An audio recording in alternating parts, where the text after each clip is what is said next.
Shri Chaitanya Mahaprabhu Shri Krishna Karuna Sindhu Dinabandhu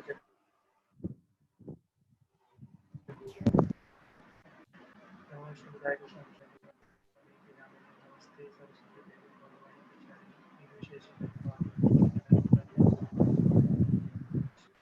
Chaitanya Prabhu Nityananda Shri Advaita Gadadhar Shivasadi Gaur Krishna Hare Ram Hare Ram Ram Ram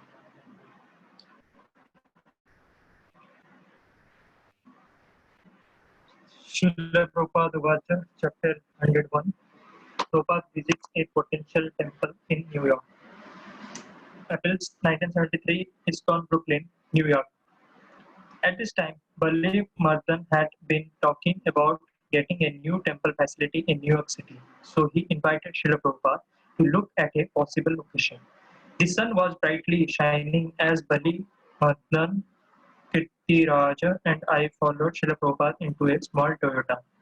Bali Mardhan drove up for a while until he finally stopped across the street from a large, beautiful cathedral. This is the possible temple I told you about, Srila Prabhupada, Balimarthan said. We cannot go in because it may not be beneficial if they know we are Hare Krishna. We can look at it from here. We all got out of the car and looked at this immense cathedral from across the street. The structure was stately and beautiful. Fortunately, the front doors of the church were open and we could see inside. Srila Prabhupada seemed very impressed with the facility. He could see the huge marble pillars inside. This will make a very nice ISKCON hall, he said. This is beautiful. As we stood on the sidewalk, Srila Prabhupada turned around and saw a small Italian grocery. Do you think they have 7 Up? He asked Kirtiraj. Well, I can see if they do, Srila Prabhupada. Kirtiraj said with a shocked look. Do you want one? Yes, I would like a 7 Up, Srila Prabhupada said. Prithviraj went into the store and quickly returned with a can of 7 Up. Srila Prabhupada legally stood with can in hand and japa bag around his neck. He looked especially transcendental. Prithviraj opened the can and Srila Prabhupada took it with his right hand. His can, his cane was in his left hand, surely planted on the concrete sidewalk. He lifted the can to his lotus-like lips and sipped the 7 Up. I was in ecstasy watching the next episode of 7 Up Saga. We could not contain our joyful smiles seeing our Guru Maharaj's aristocratic simplicity as he drank about half the can. All right, now we will go, he said. After we all got into the car, Srila Prabhupada handed the can to Balimadan and said, I have had enough, you can drink. The three of us blissfully passed around the Maha remnants until we finished the can of soda. The ride back, the ride back to the temple, we light-hearted. We the ride back to the temple was light-hearted and carefree. I tried not to spread the news, realizing it could create a 7 Up frenzy. A week later, when we arrived in Los Angeles, it was apparent that the news had already reached the New Yorker community. Karandhar informed Srila Prabhupada that 7 Up aided in relieving gastrointestinal digestive discomfort.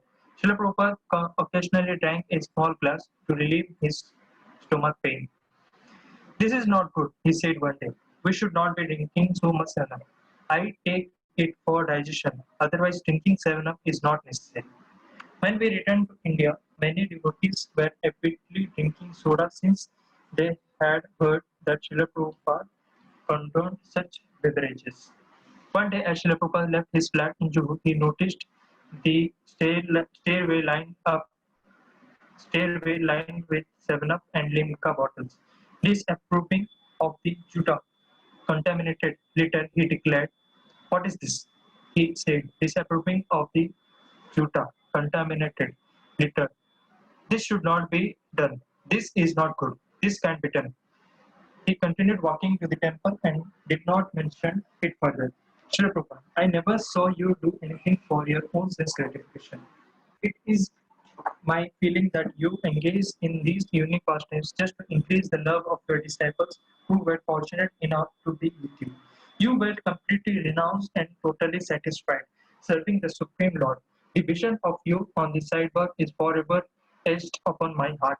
Thank you for teaching us how to use everything in Krishna's service. January 1973, ISKCON Los Angeles. 16 months before this visit, Srila Prabhupada had warned me to stay out of the kitchen in New Dwarka. Now his words seemed somewhat prophetic. Nanda Kumar, by getting married and leaving Srila Prabhupada's personal service, had demonstrated what could happen by associating with female devotees while performing service in the kitchen. Unfortunately, I did learn from his experience, and now it was my turn to be overwhelmed with desire. In September of 1972, Srila Prabhupada instructed me to prepare his meals in the servants' quarters and stay out of the temple kitchen. Due to illusion, I gradually became careless regarding that instruction. History repeated itself, and I found myself standing in front of Srila Prabhupada asking if I could remain in New Dwarka to get married. My senior god brothers had tried to persuade me to stay with Srila Prabhupada, but I was too far gone. They also encouraged me to marry someone else, but my mind was fixed on a particular girl. I was determined in my course of action.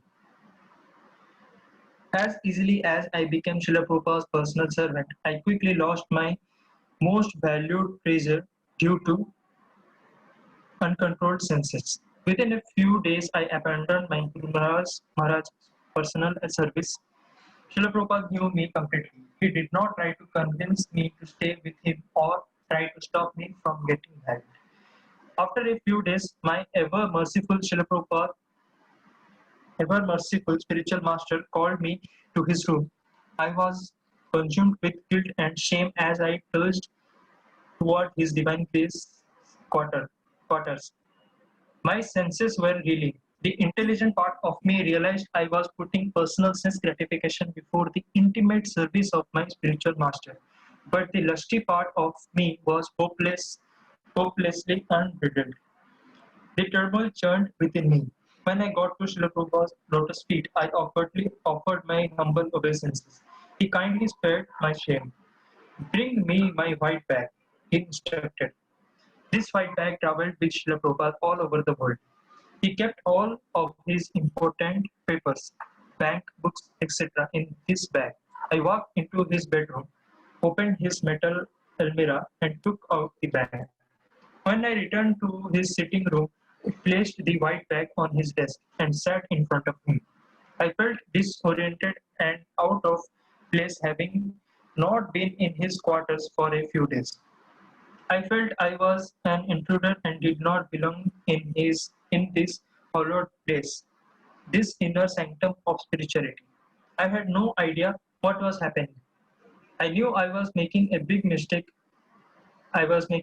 big mistake leaving him, but could not stop myself from plunging headlong. Srila Prabhupada opened the bag and took out two rings and gave them to me. This is for you and your wife, he said. To say I was shocked would be an understatement.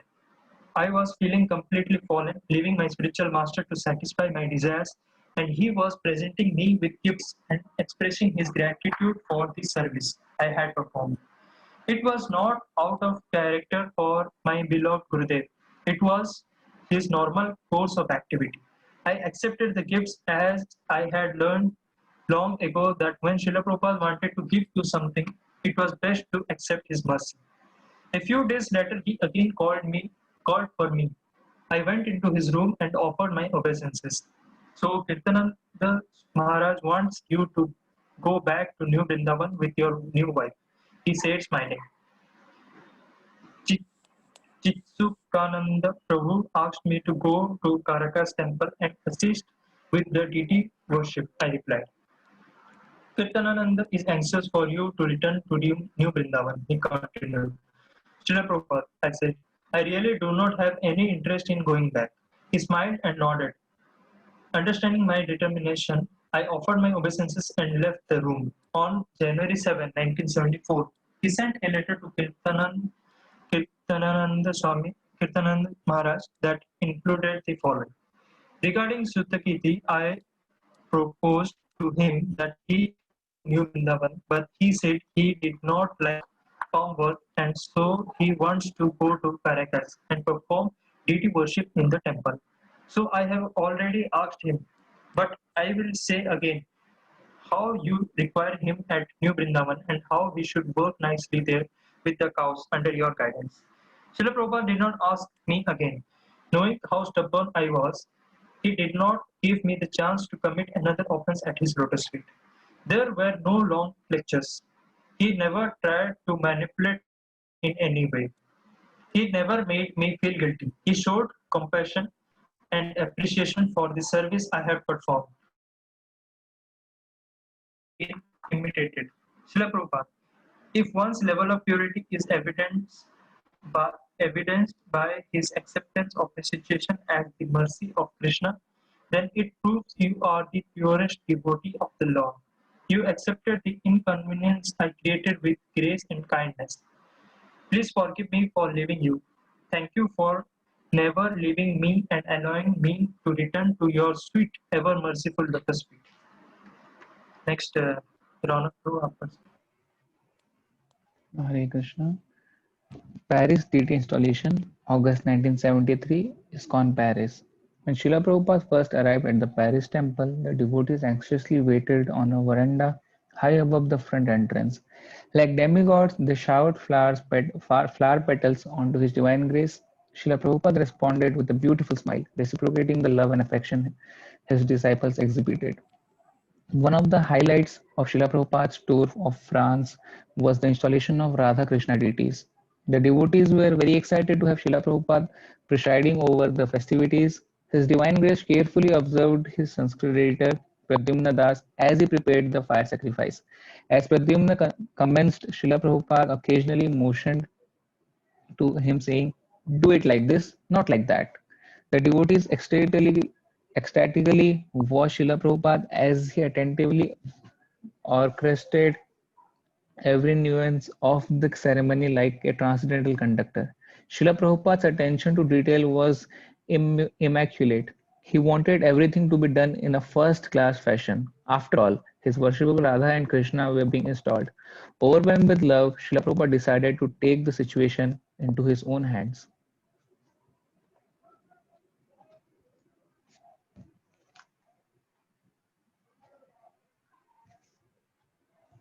तो ऊपर नहीं गया ये He climbed down from the Vyasasana and took over the fire yajna. All of the disciples present were overjoyed, watching their spiritual master artfully prepare the arena for this most auspicious event.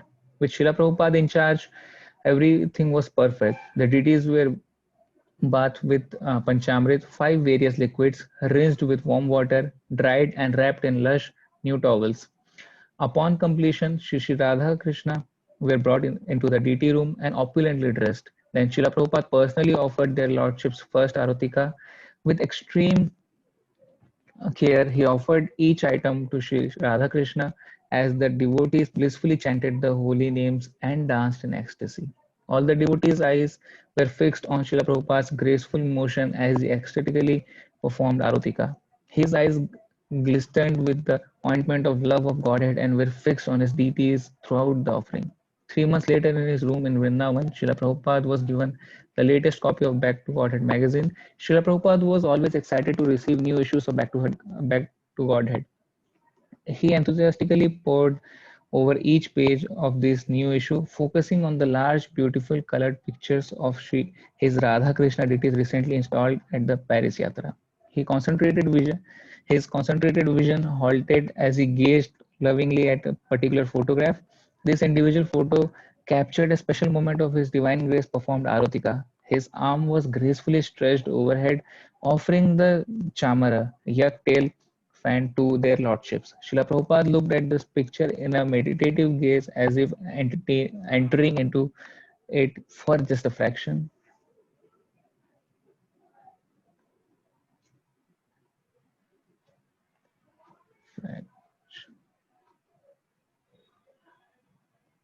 of second. In the next moment, he returned to us and With twinkling eyes and a broad smile, he innocently revealed, "Just see, Krishna is looking at me and I am looking at Krishna." Srila Prabhupada, I have no idea what it would be like to gaze upon the Supreme Lord and have him return that gaze. I have been fortunate, however, to have your merciful glance upon this unworthy soul. I pray to you to see you again by never losing sight of your instructions. In this way, by your mercy, I may be allowed to follow in your footsteps. Return to Prabhupada's service after marriage. July 24, 1974, ISKCON New Vrindavan. In early January, my wife and I left New Dwarka and went to uh, Churches, Venezuela. It was a wonderful experience for me. My wife and I were the only initiated Brahmanas in the temple and were able to do most of the deity worship.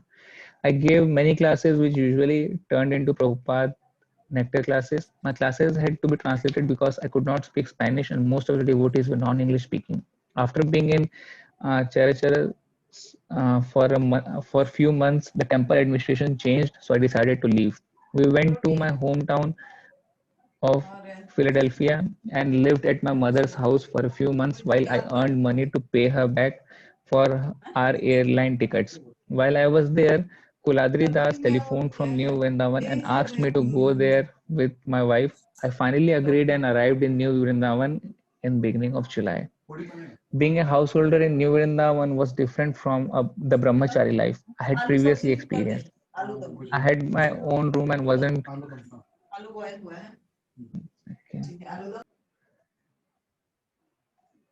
sorry.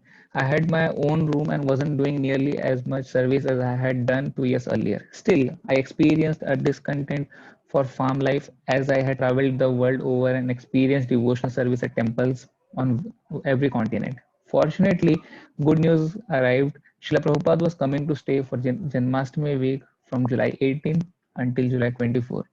When I left Srila Prabhupada in December of 1973, Satyaswarup Maharaj had become his personal servant. Satyaswarup Maharaj personally served Srila Prabhupada for more than 7 months until His Divine Grace left New Dwarika on July 15, 1974. When Srila Prabhupada arrived in New Vrindavan, Brahmanand Maharaj was traveling with him as his secretary, but he did not have a personal servant. I eagerly accepted the opportunity of cooking for Srila Prabhupada and massaging him while he stayed in New Vrindavan. Once again, my life had meaning. The day before Srila Prabhupada was to leave New Vrindavan, Brahmanand Maharaj asked if I wanted to resume my duties as Srila Prabhupada's servant. The difficulty was his divine grace was returning to India. It was a difficult choice. The attraction was to serve Srila Prabhupada. The aversion was living in India for 6 months, a place where my health had always been poor. My other choice was to remain with my wife for who was 6 months pregnant. I would also remain working on the farm in New Vrindavan. I agonized over the decision but decided to go with Srila Prabhupada. Brahmanand Maharaj asked Srila Prabhupada if he wanted me to once again be his personal servant. Yes, that's all right, Srila Prabhupada said.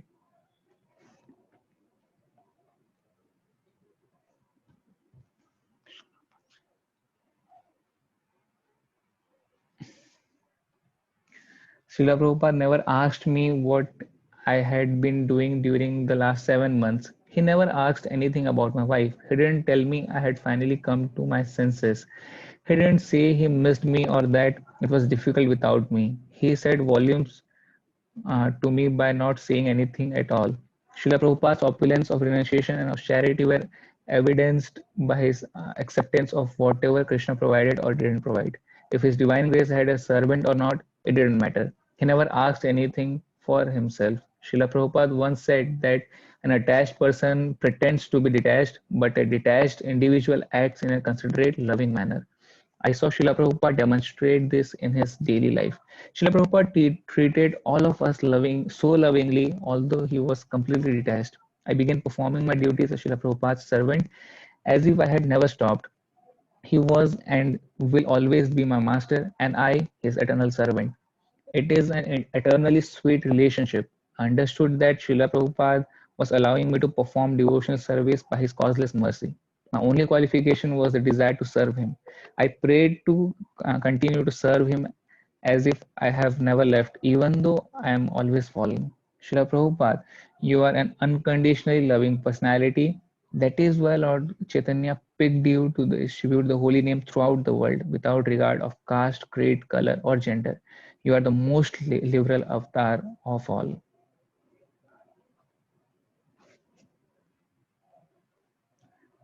Hare Krishna Himanshu bro, आप पढ़ सकते हैं.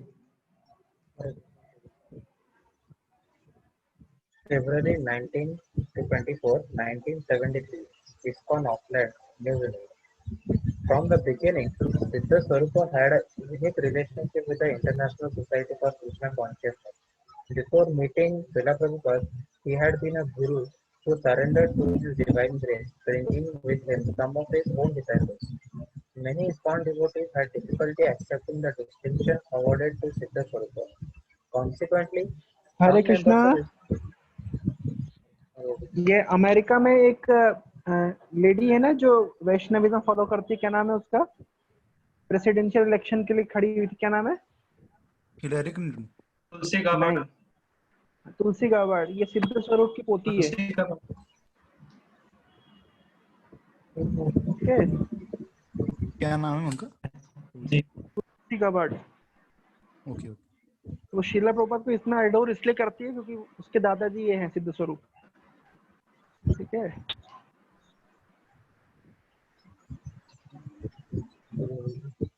Consequently, some members of ISKCON did not get along with him, and apparently the feeling was mutual. Siddha Sarupa did have a great deal of association with Srila Prabhupada. However, and his divine gift encouraged him to spread Lord Chaitanya's Sankirtan movement. And walk under the direction of GBC. Srila Prabhupada told him, but if you cannot do that, then walk directly under him.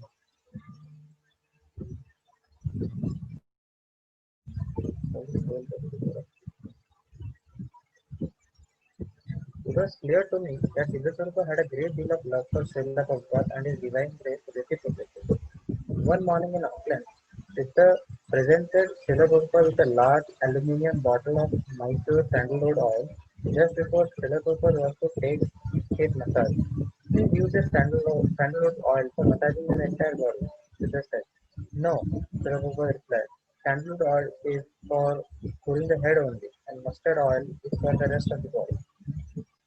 Siddha Swarupa did not understand the Ayurvedic significance of what Srila Prabhupada was saying. Out of love, he wanted the best possible oil used to massage Srila Prabhupada. Please, Srila Prabhupada, just this once. Siddha insisted. Since Siddha Swarupa's determination to please him, Srila Prabhupada reluctantly consented. That day, I massaged Srila Prabhupada's entire body with sandalwood oil, as Siddha joyfully worked.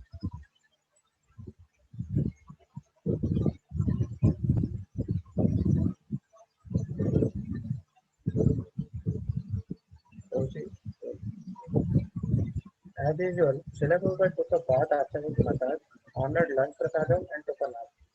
After his nap, he called for me. I hurried to his room and offered my obeisances. I'm not feeling well, he said, looking very serious. I think it is because of the massage. The sandalwood oil cooled the body too much. I was overwhelmed with disappointment because I had not taken proper care of my Gurudeva. The natural warming property of mustard oil was always used in Srila Prabhupada's golden body. I understood the healthy effect of keeping his divine way warm. Generally, Srila Prabhupada did not let health problems interrupt his devotional service. He rarely went to bed when he was not feeling well unless his illness continued for weeks. He never took aspirin for headache. During an episode of illness, the only changes I saw in Srila Prabhupada's daily schedule were dietary adjustments. Also, if Srila Prabhupada was not well enough to take a bath, he would ask me to massage him without oil. On a few occasions, when he had a cold, he told me to put a little camphor into the mustard oil and then heat the oil. Make the oil as hot as you can and still be able to touch it. Instructed. It was remarkable how much difficulty Srila Prabhupada accepted for the pleasure of his disciples.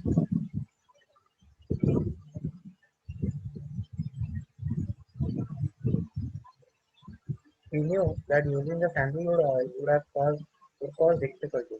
However, just to satisfy his disciple, he accepted it.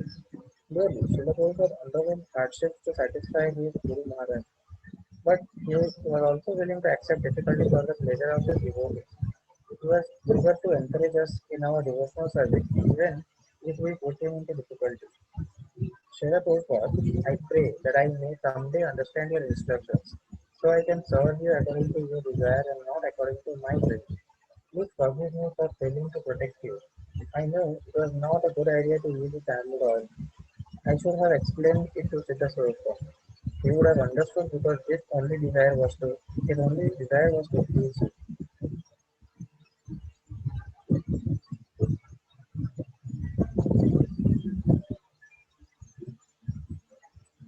तो मैं आगे continue करूँ और करेंगे.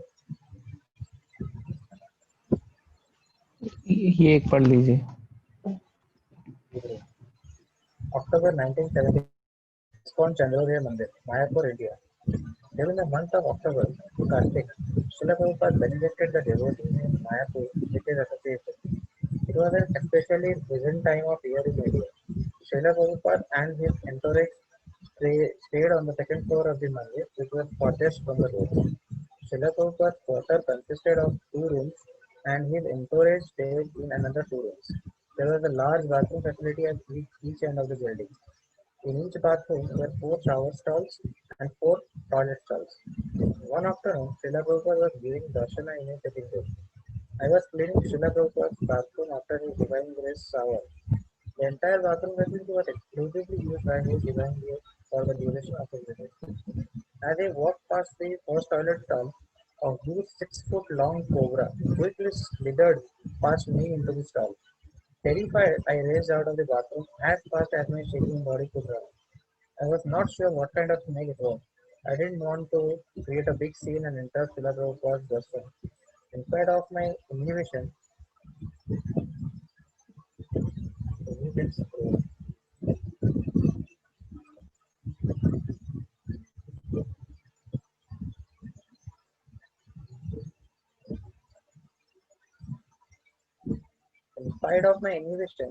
Krishna ordained that the first devotee I happened upon was Bhavanand Maharaj. My heart was racing. Bhavanand, I said, there's a snake in Prabhupada's bathroom. I went right by my feet and just missed. It went right by my feet and just missed it. Of course, my plan to keep calm and not create a disturbance was obviously not what Krishna wanted. So he engaged Bhavanand Maharaj in the talk. Bhavanand loudly burst into Srila Prabhupada's sitting room with his arms flailing. Oh, Srila Prabhupada, he dramatically explained, there is a snake in your bathroom. We need help. Let's call Rasparayana. Rasparayana was known as the big strong temple Kshatriya. Come on, let's call Rasparayana. Bhavanand yelled as we ran out of Srila Prabhupada's quarters. We effectively terminated Srila Prabhupada's tranquil darshan. Srila Prabhupada and his disciples left the room and went on the veranda. A couple of devotees went into the bathroom to search for the serpent while the others stayed on the porch. Srila Prabhupada was undisturbed and quietly chanted japa, walking back and forth on the veranda.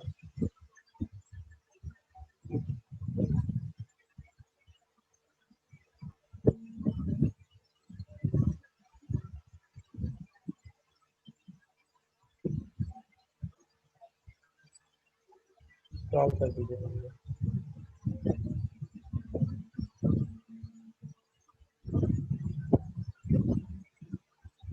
It must have been left by someone from the Gaudiya Bhavanand speculated. Otherwise, how could the serpent get up to the second floor?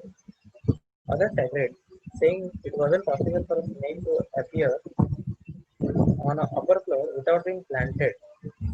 Some theorized that perhaps it was a communist plot. Since I was a visitor to the sacred Mayapur Dham, I wasn't knowledgeable of the local political scene. I concluded that a serpent just happened to appear in Srila Prabhupada's bathroom. Rasparayana, with a knife in hand, stalked the bathroom to find the snake. They traveled in pairs, he said. So if there is one, then its mate is probably nearby. Finally, he saw part of the huge serpent's body sticking out of the plumbing wall in one of the toilet stalls.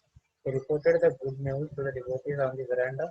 With great excitement, Bhavananda and others began chanting, "Kill it! Kill it!" Srila Prabhupada remained outside, chanting softly on his lips. He didn't instruct us on doing so now. Rasparayana chopped the cobra's body into two with his sharp knife. "We'll keep looking," he said with determination. "There must be another one."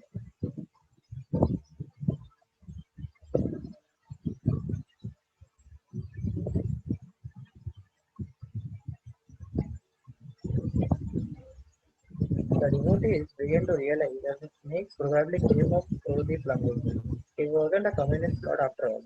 Several anxious minutes passed searching for the other intruder.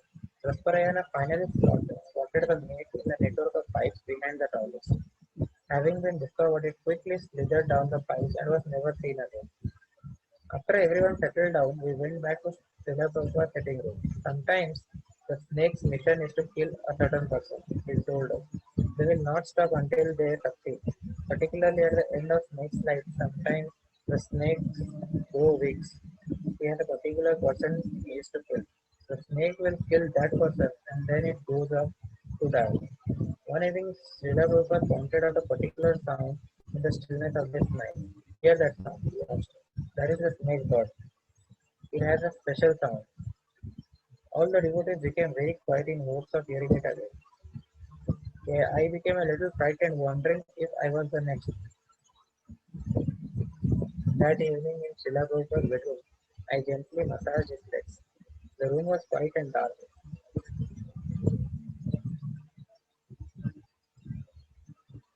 "So what shall I do if I am here and the snakes come?" he asked, laughing. "Only one snake has been killed. Perhaps the other will come and get me tonight." He enjoyed remembering everyone's anxiety during the day. I understood from his tone that he was not at all concerned about the snake. I encouraged his discussion by saying, "I don't know, Srila Prabhupada." "Well, we are not afraid of snake bite," he said. "We need not worry about it. If it comes, it comes. We will just stand Hare Krishna." I finished massaging my beloved spiritual master. He peacefully went to the bed, his fearless mind fixed on the Supreme Lord. I, on the other hand, went back to my room anxiously wondering where the other snake was. "My dear Srila Prabhupada, you are my hero. You are the fearless pure devotee of the Lord. Once on a morning walk in Mayapur, when everyone was discussing their fears and concern about the nuclear war, you said, if the bomb comes, we will look up in the sky and say, 'Here comes Krishna.'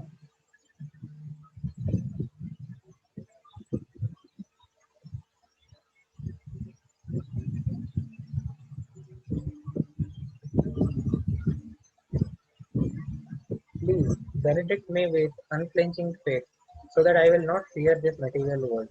I want to chant the holy names as the snake bird flies above me, preparing to inflict its final bite."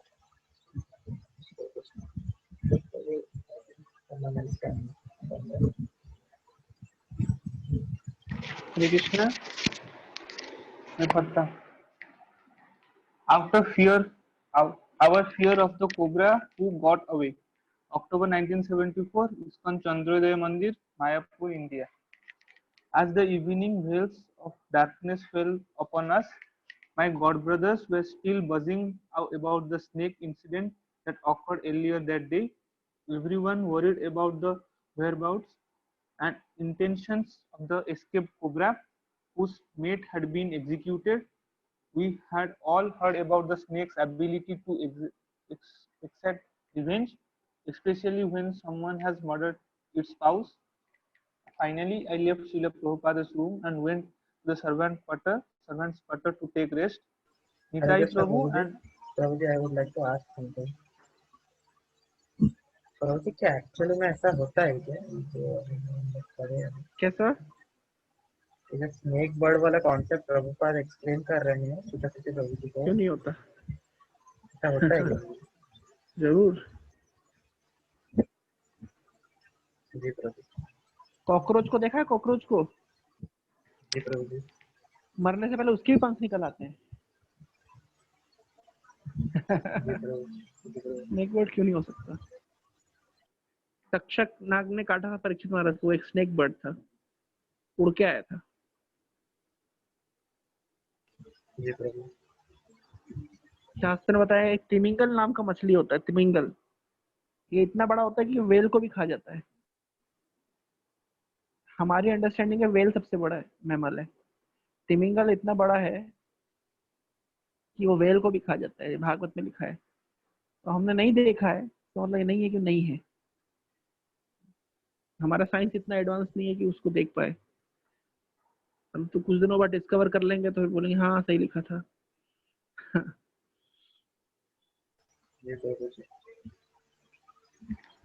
84 lakh species में अभी हम कितनी जानकारी, हमें कितनी species की जानकारी है?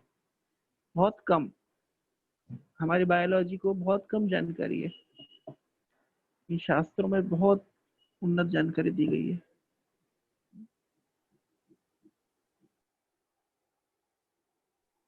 प्रभु जी वेल को हिंदी में बोलते हैं ना तिमिन या ऐसा कुछ। तिमिन बोलते हैं वेल को, तिमिंगल बोलते हैं जो तिमिन को भी जो उसको निकल जाए। खाता है।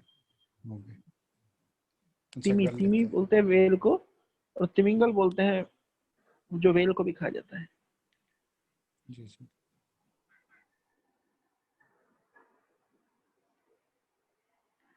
Nitai Prabhu and I laid out our mats down on the floor. We worried about the runway snake, but not enough to lose any sleep. Exhausted by the day's excitement, we turned out the lights and were ready for Nissan's. The room was not very big, and with the two of us on the floor, there was not much room between us. This didn't prevent Pradyumna Prabhu from squeezing his sleeping paraphernalia between us. His opinion was that if there was a snake around and it was out to get someone, that then at least he would be safe sandwiched between us. Too tired to worry about it, Nitai and I slept comfortably that night in spite of the crowd. The next morning, we were all alive as no one suffered a snake bite.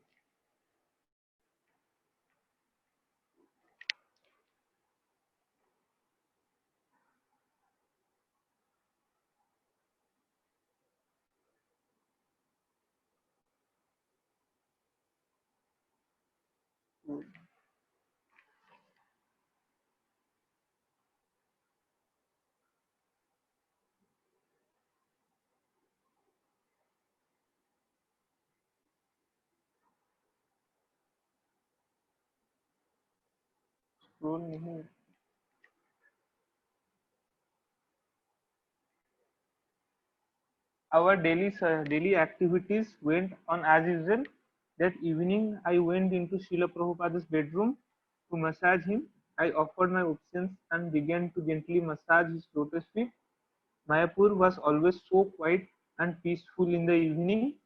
I was an excellent, it was an excellent place for Srila Prabhupada to recover from his recent illness in Vrindavan. I sat there intoxicated by my surroundings and viewed Srila Prabhupada as the center of universe. I felt completely relaxed as if I was getting a massage. Rather than giving one. I couldn't I could not tell him I could not help him I could not help telling my glorious spiritual master about the amusing night I had. Srila Prabhupada, I said, last night when we went to take rest, Pradyumna squeezed in between Nitai and me so that he wouldn't be bitten by the snake. Srila Prabhupada started laughing. Yes, that's nice. He said, actually, there is one story of my god brother Damodara Maharaj has told. It took place in the village just here, just near here.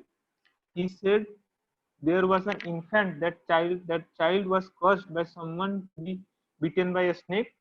There were 5 family members, and when they took rest, they surrounded the infant to protect him from any potential snakes.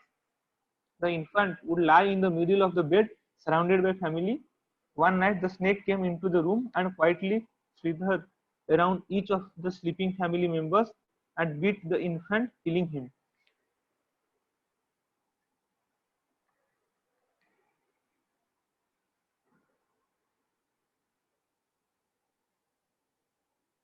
So that is the way it is with the, so that is the way it is with the snake.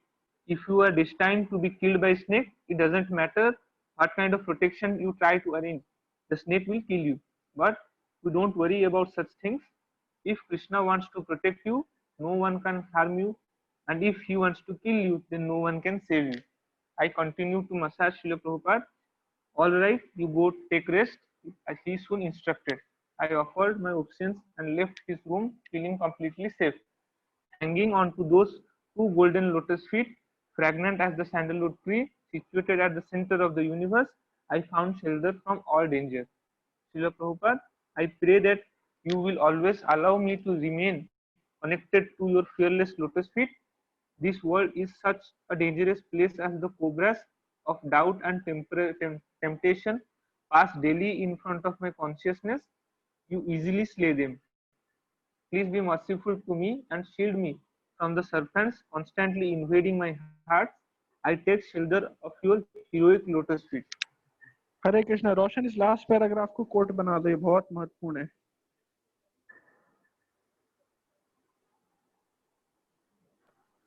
Ji Prabhu.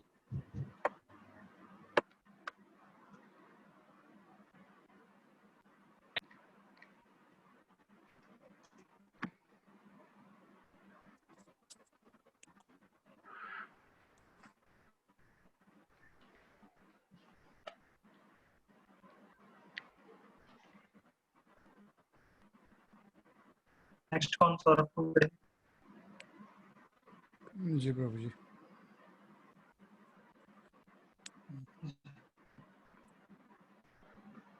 Scroll कीजिए. हाँ. Srila Prabhupada Uvacha 108 Relationship between Guru and Disciple. February 1975, ISKCON Honolulu. After 6 months in India, Srila Prabhupada returned to the West by way of Hawaii. He remained in New Navadvip for 1 week. It was a very eventful stay. There was a great deal of agitation at this center because of the differences between the local authorities and that of Siddha Swarup Ananda Goswami. The complaint was that Siddha did not follow ISKCON's authority. Objections were brought to the attention of Srila Prabhupada's secretary, Paramahamsa Swami. He went to Srila Prabhupada and explained some of the difficulties that were taking place. So bring Siddha Swarupa and we will have a meeting, Srila Prabhupada instructed. The meeting took place in Srila Prabhupada's quarters and was attended by Srila Prabhupada, Siddha Swarup Maharaj, Paramahamsa Maharaj, Nitai Prabhu, the temple president, and myself. A pleasant breeze came through the numerous open windows in Srila Prabhupada's cheerful, sun-filled room. There was a skylight above his desk. Srila Prabhupada always enjoyed his visit to New Navadvip. This visit was no exception. Srila Prabhupada did not waste time with formalities. After everyone was seated on the floor, he unemotionally looked at Siddha and objectively stated, "So the devotees here have some complaints against you." "What is that, Srila Prabhupada?" Siddha said, smiling. "One thing, why you do not shave your head?" Srila Prabhupada asked. "If I shave my head, then sometimes I get a cold," Siddha replied. Srila Prabhupada began chuckling. "In Hawaii, you get a cold," he asked.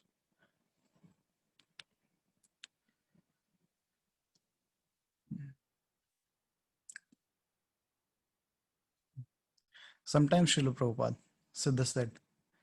"Then you can wear a hat," Srila Prabhupada suggested. "Then you will not catch cold. You are a sannyasi. Other people are watching. It is important that you set a good example. Also, you do not carry your danda," Srila Prabhupada continued.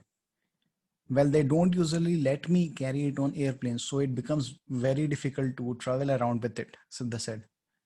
"We have so many sannyasis," Srila Prabhupada said. "Everyone is carrying their danda. Paramahamsa, he is carrying a danda. He brings it on the plane." "Well, I have had many problems trying to get my danda on the plane," Siddha replied. Srila Prabhupada calmly moved on to the next point of contention. Each issue became more serious. "They say that your followers do not come here to see me," Srila Prabhupada said. "That they only see you. They only hear from and deal with you. They won't come here." "If they want to come, they can come," Siddha said. Srila Prabhupada quickly replied in a more authoritative voice, "But this is your business," Srila Prabhupada said. It's all right. They may worship you if they like you very much. That's all right. But your business is to bring them to me. You are my disciple. The duty of the disciple is to bring the devotees to the spiritual master. This is your business. Your preaching should be like this. If your preaching does not bring them to this point, then it is useless. This is probably my defect, Siddha replied. My preaching is not so good, therefore they are not coming. But try to preach to them. Well, if your preaching is insufficient, then better do not preach. Srila Prabhupada told him. As things became quiet, a wave of courage washed over me. To keep the conversation moving, I said, Srila Prabhupada, I have one observation.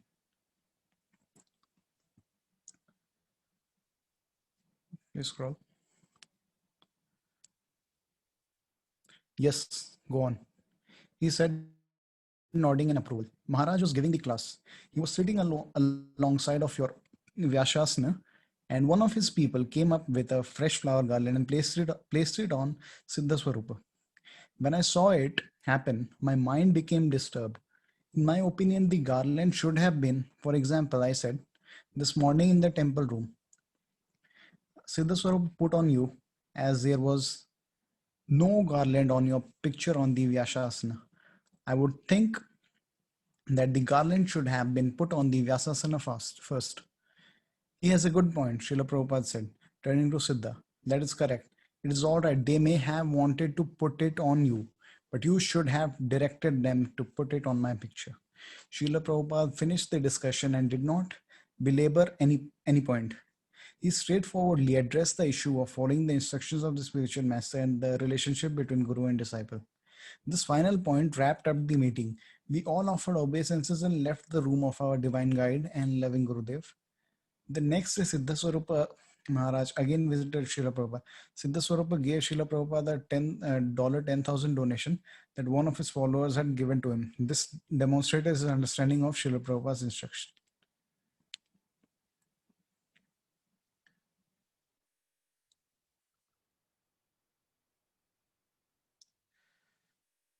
My dear Gurudev, you are the perfect transparent via medium to your Guru Maharaj. You always accept service on his behalf because you were the perfect disciple. You are completely qualified as the perfect spiritual master. You pass on the devotion and adoration of your disciples to the lotus feet of your Guru Maharaj. Srila Bhakti Siddhanta Saraswati Maharaj passes the fruits of your devotion to the lotus feet of his Guru Maharaj. And so it goes from Guru to Guru within the parampara up to the lotus feet of Lord Sri Krishna.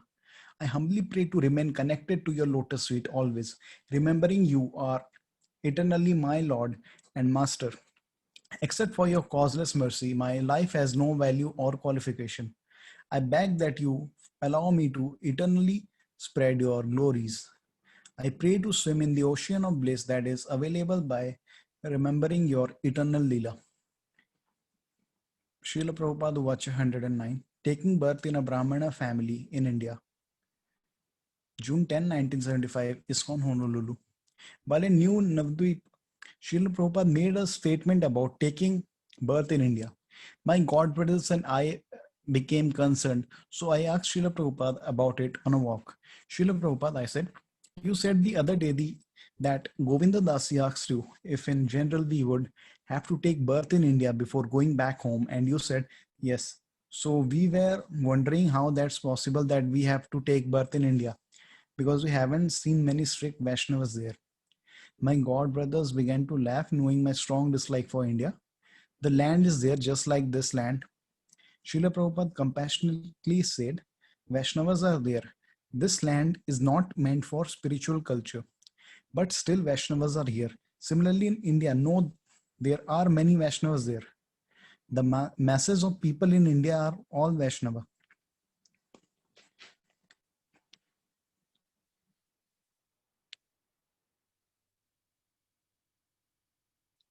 We still required clarification. So by joining this movement, we come to the platform where we can take birth in India in a nice Brahmana family.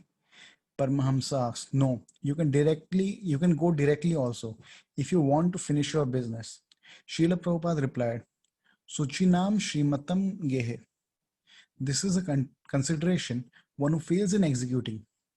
But if you become successful, then you go directly where Krishna is there. Krishna is there in some universe.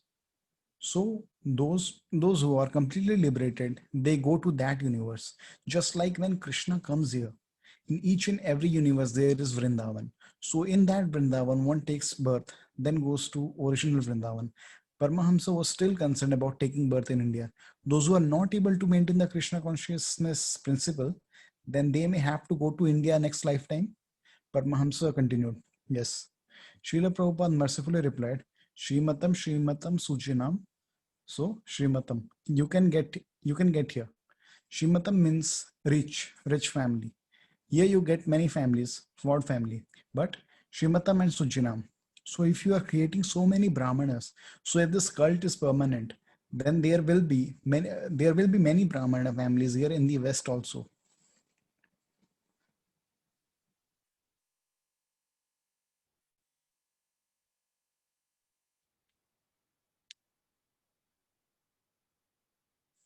Srila Prabhupada kindly satisfied our restless minds and the conversation quickly changed. Srila Prabhupada, lost without your guidance, I follow in your footsteps. I cringe with embarrassment recalling my offensive mentality and lack of Krishna consciousness. How dare I not recognize Vaishnavas in the land of Vaishnavas? You greatly corrected my disrespectful manner of thinking without chastising me. You described how it is possible to take birth in this country if this Krishna conscious cult remains permanent. Your optimism in our ability to become Krishna conscious is in this life gives me hope despite my fumbling over the years. I pray that someday I will see all living entities as devotees, as you have shown by your example. Yes, Shubham Prabhu, you can continue. Hari बोल। ये कितने बचे हैं इसमें articles? हरे कृष्ण। प्रभु जी अभी 129 तक total, अभी 110 और 19 है। तो हम कल करेंगे बाकी 19, है ना? जी प्रभु जी। हम लोग 15 चैप्टर का पढ़ लेते हैं ना। खोलो 15 अध्याय।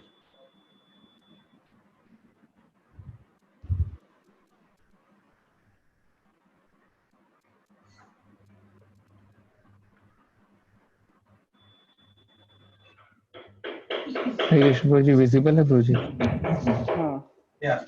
जी प्रभु जी। तो साथ में पढ़ेंगे कि पहले मैं पढ़ूंगा, आप लोग पीछे पीछे रिपीट करेंगे? हाँ प्रभु जी, कल जैसे। ठीक है। श्री भगवान उवाच ऊर्ध्वमूलम् अधः शाखम्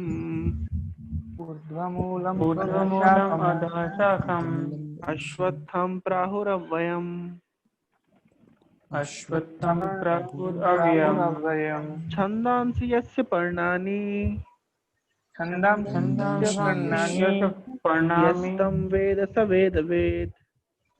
यस्तं वेद अधोश्च ऊर्ध्वं प्रसातस्तस्य शाखा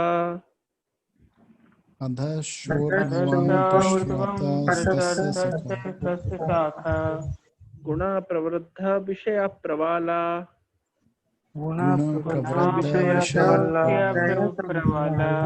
अधश्च मूलानि अनुसन्तनानि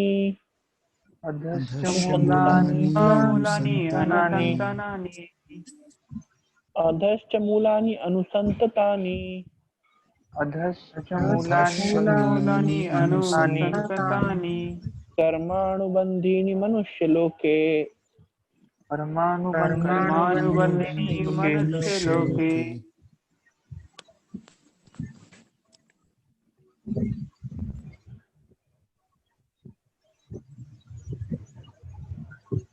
न रूपमस्येह तथोपलभ्यते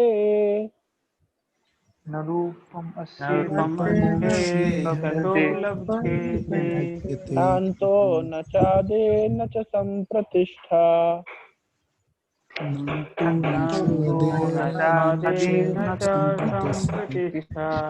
अश्वत्थमेनं सुविरुद्धमूलम् अश्वत्थमेनंशु विरुद्धमिदम् असङ्गशस्त्रेण दृढेन छित्त्वा शस्त्रेण दृढेन छित्त्वा तथा पदं तत्परिमार्गितव्यम्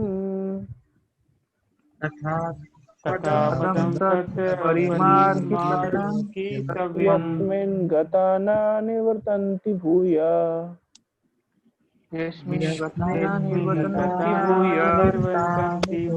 तमेव चाद्यं पुरुषं प्रपद्ये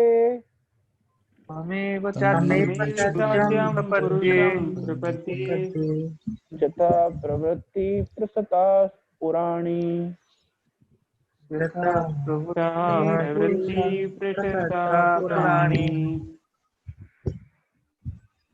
निर्माण मोहाजित संग दोषा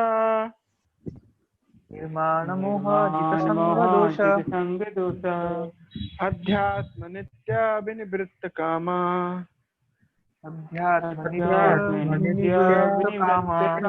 द्वन्द्वैर्विमुक्ते सुख दुःख संगैर्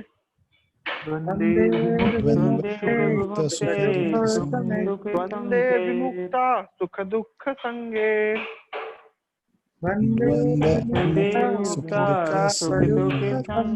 गच्छन्ति अमूढा पदमव्ययं तत्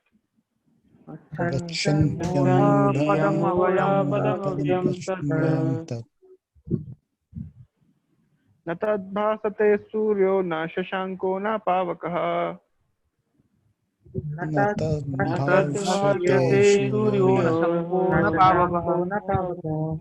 यद्गत्वा न निवर्तन्ते तद्धामं परमं मम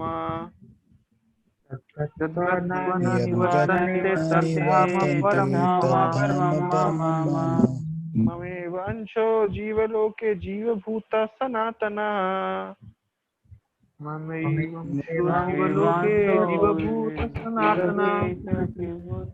मनः षष्ठानि इन्द्रियाणि प्रकृतिस्थानि कर्षति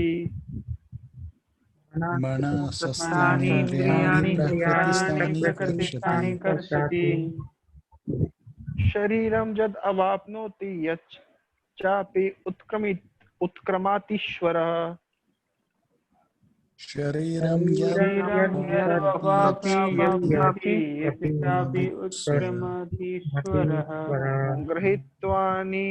गृहीत्वैतानि संयाति वायुर्गन्धान् इवाश्रयात्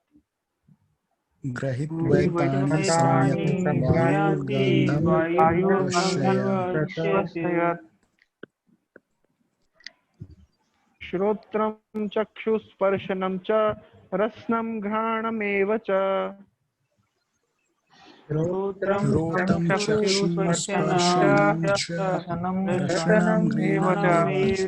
अधिष्ठाय मनश्चायं विषयानुपसेवते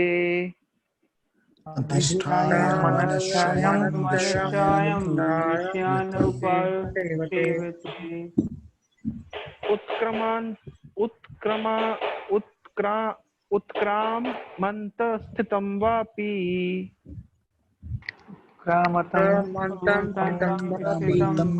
भुञ्जान् वा गुणान्वितम्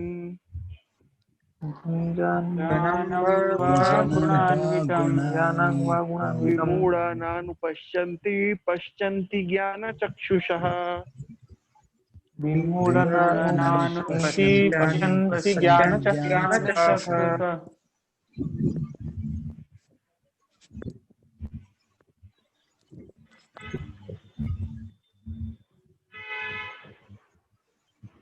यतन्तो योगिनश्चैनं पश्यन्त्यात्मन्यवस्थितम्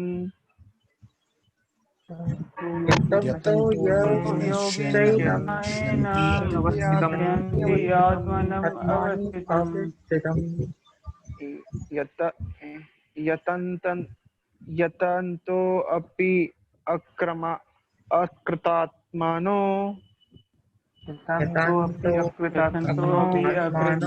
नैनं पश्यन्त्य चेतसः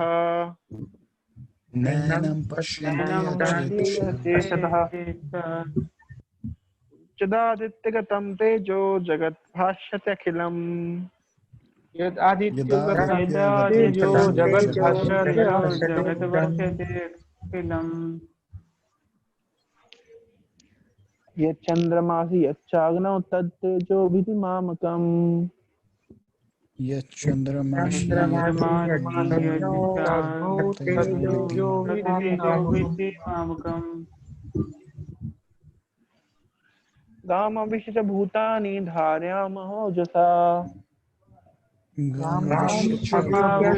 भूतानि धारयामहोजसा उष्णामि च औषधि सर्वा सोमो भूत्वा रसात्मकः उष्णामि चौषधि सर्वा सोमो भूत्वा रसात्मकः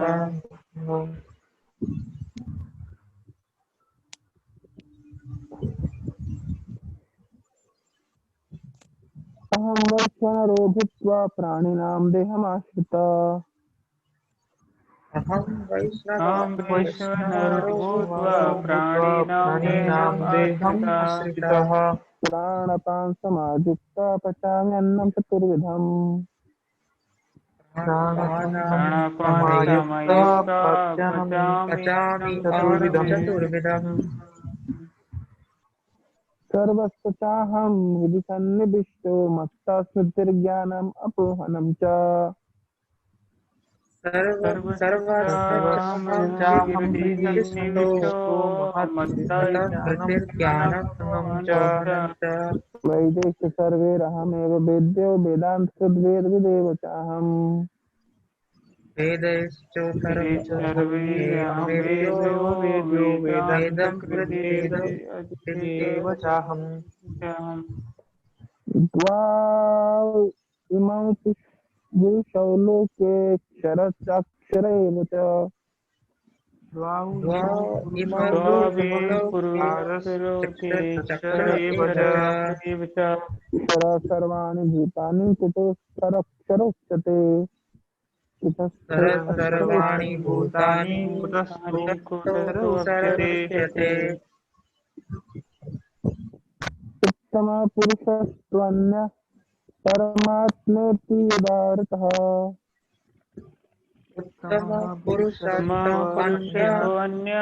परमात्मेति उदारतः जो लोकात्रयम् आविश्य विवर्ति अवैश्वरः यो लोकत्रयम् आविश्य विवर्त्यवैश्वरः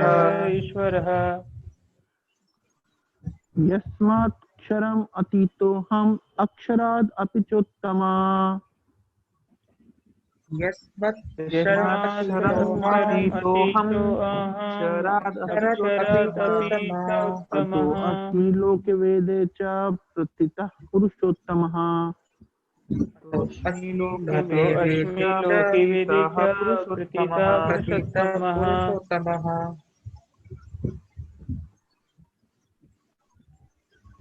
यो माम् एवम् असम्मूढो जानाति पुरुषोत्तमम् यो माम् एवम् असम्मूढो जानाति पुरुषोत्तमम् स सर्वविद् भजति मां सर्वभावेन भारत सर्वभावेन भारतः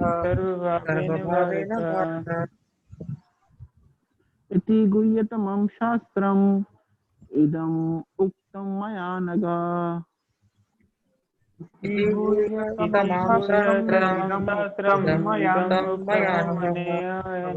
एतद्बुद्ध्वा बुद्धिमान् स्यात् कृतकृतश्च भारत एतद्बुद्ध्वा बुद्धिमान् स्यात् कृतकृतश्च भारत हरे कृष्णा भगवद्गीता की जय। तो सामने जो क्वेश्चन था मैं क्वेश्चन कर लूंगा, है ना, मेरी दूसरी सेवा भी, ठीक है समृद्ध। हरे कृष्णा, श्री प्रभुपाद की जय।